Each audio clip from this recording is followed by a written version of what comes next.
Who? When? Where? How? And why? Understanding our past helps us see patterns that might otherwise be invisible in the present.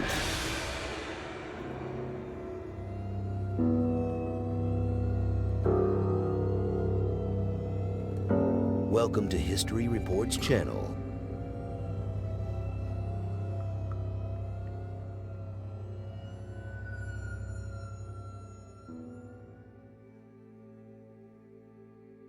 It is improbable that there was ever such a thing as one common language that all humans used.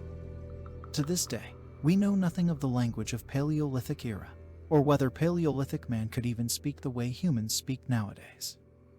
We do know, however, that Paleolithic peoples had a keen sense of form and attitude because of their drawings, and it has been suggested that they communicated their thoughts and ideas largely by gestures.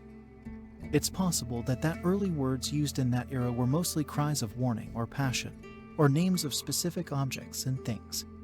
And in many instances, they were likely mimicking sounds made by or associated with the things named. It is very probable that the first languages were small groups of such words.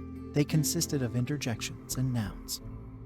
Nouns were probably said in different intonations to convey different meanings. If early humans had a word for boar or horse during the Paleolithic era, they probably showed by tone or gesture what boar's activities, whether it meant that boar was coming or being hunted or dead, and so on. Over time, very slowly, human mind developed techniques of indicating actions and relationship in a formal fashion.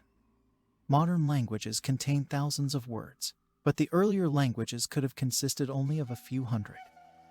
It is said that even modern European peasants can get along with something less than 1,000 words, and it is quite conceivable that so late as the early Neolithic period that vocabulary was very limited. Early humans probably didn't engage in detailed conversations and descriptions. According to many historians, early humans for storytelling engaged in dancing and enacting certain events as shown in these ancient drawings, rather than verbally telling stories.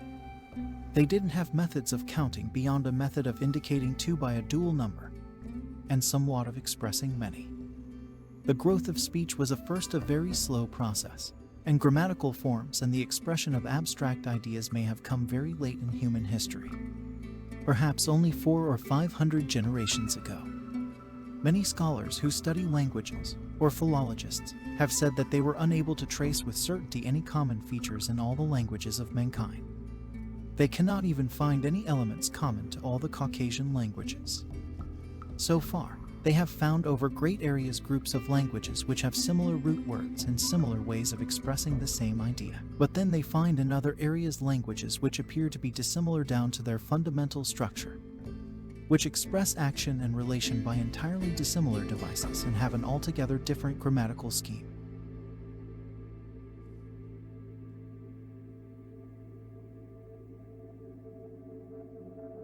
One great group of languages, for example, now covers nearly all Europe and stretches out to India.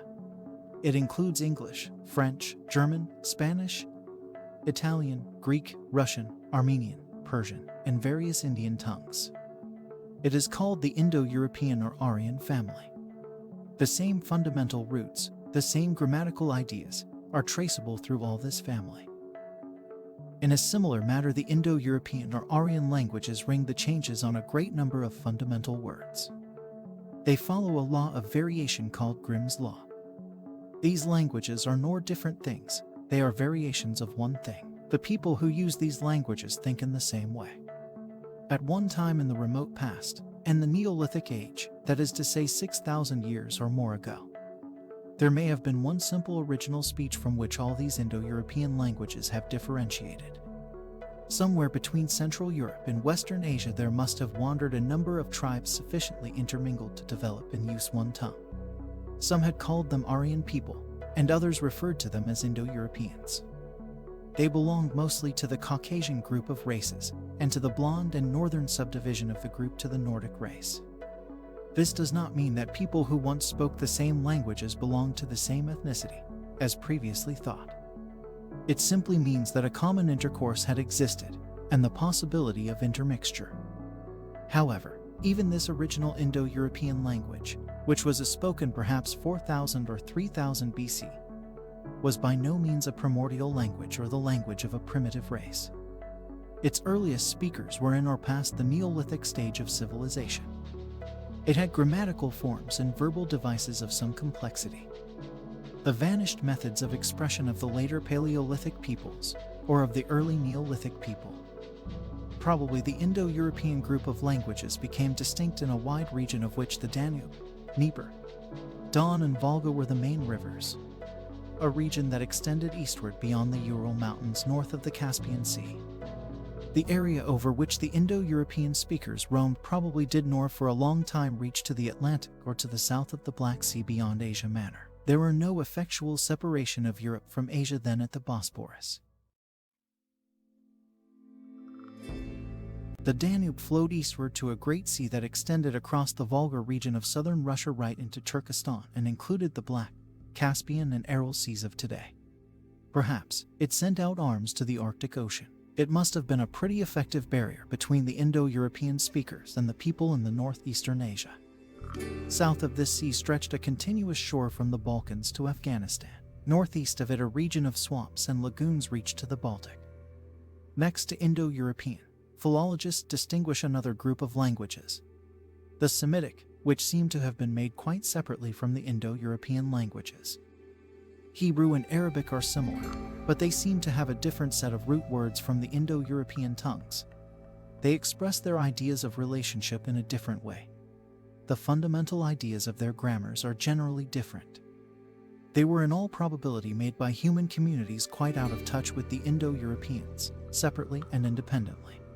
Hebrew, Arabic, Abyssinian, Ancient Assyrian, Ancient Phoenician, and a number of associated tongues are put together, therefore, as being derived from a second primary language, which is called the Semitic. In the very beginnings of the recorded history, we find Indo-European speaking peoples and Semitic speaking peoples carrying on the liveliest intercourse of war and trade round and about the eastern end of the Mediterranean. But the fundamental differences of the primary Indo-European and primary Semitic languages oblige us to believe that in early Neolithic times, before the historical period, there must for thousands of years have been an almost complete separation of the Indo-European speaking and the Semitic speaking peoples. The latter seem to have lived either in South Arabia or in Northeast Africa. In the opening centuries of the Neolithic age, the original Indo-European and the original Semitic speakers were probably living, so to speak, in different worlds with a minimum of intercourse.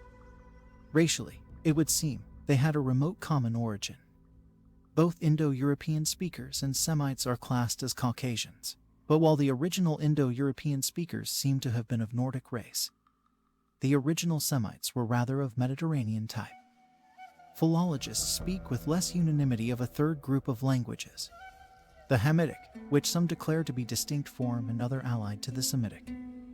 The weight of opinion inclines now towards the idea of some primordial connection of these two groups. The Hamitic group is certainly a much wider and more various language group than the Semitic or the Indo-European, and the Semitic tongues are more of a family, have more of a common likeness than the Indo-European. The Semitic languages may have arisen as some specialized Proto-Hamitic group, just as the birds arose from a special group of reptiles.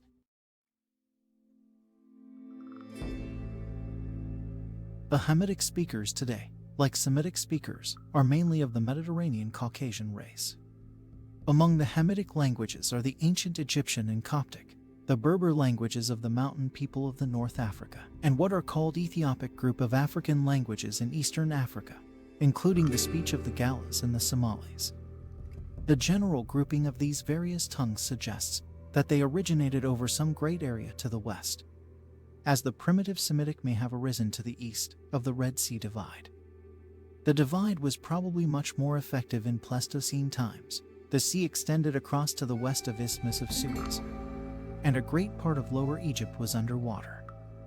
Long before the dawn of history, however, Asia and Africa had joined at Suez, and these two language systems were in contact in that region.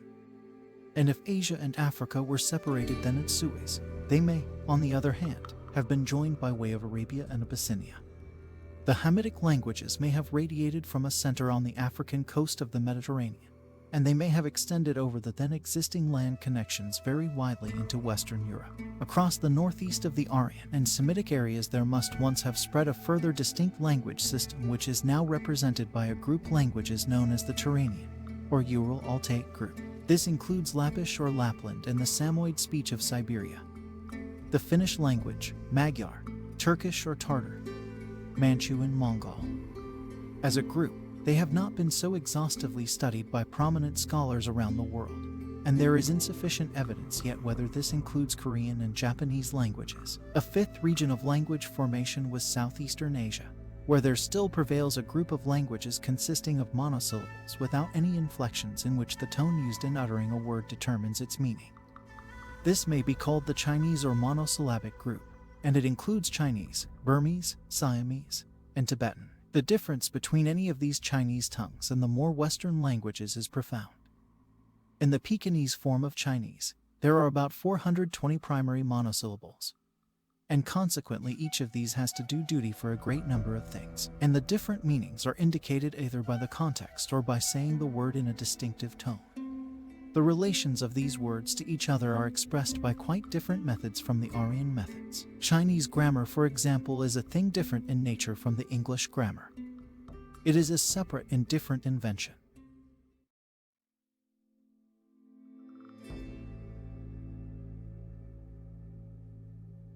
It is impossible to translate something literally from Chinese into English. The very method of the thought is different. In addition to these language groups, philologists also distinguish American Native Indian languages, which vary widely among themselves, and are separable from any Old World group. Another group of languages is Bantu, which can be found north of the equator to its southern extremity, and in addition a complex of other languages across the center of the continent. There are also two probably separate groups, the Dravidian in South India, and the Malay-Polynesian stretched over Polynesia, and also now including Indian tongues. And now we come to the Hottentot language. It is said that this language has affinities with the Hamitic tongues, from which it is separated by the whole breadth of Bantu-speaking Central Africa. A Hottentot-like language with Bushman affinities is still spoken in equatorial East Africa, and this strengthens the idea that the whole of East Africa was once Hamitic-speaking. The Bantu languages and peoples spread in comparatively recent times from some center of the origin in West Central Africa and cut off the Hottentots from the other Hamitic peoples. But it is at least equally probable that the Hottentot is a separate language group. To this day, we still find strange little patches of speech which do not seem to be connected with any other language about them. One language group that has been keenly discussed is the Basque group of dialects. The Basque reside now in the north and south slopes of the Pyrenees. They number perhaps 600,000 altogether in Europe. And to this day, they are a very sturdy and independent-spirited people. Their language as it exists today is a fully developed one, but it is developed upon lines absolutely different from those of the Aryan languages about it. Now it seems reasonable to conclude from these fundamental differences that about the time when humans were beginning to form rather larger communities than the family tribe, when they were beginning to tell each other long stories and argue and exchange ideas, humans were distributed about the world in a number of these areas which communicated very little with each other. They were separated by oceans, seas, deserts, thick forests, and mountains from one another. The fundamental tongues of the main language groups were not by any means all the human speech beginnings of the Neolithic age. They are the latest languages, the survivors which have ousted their predecessors.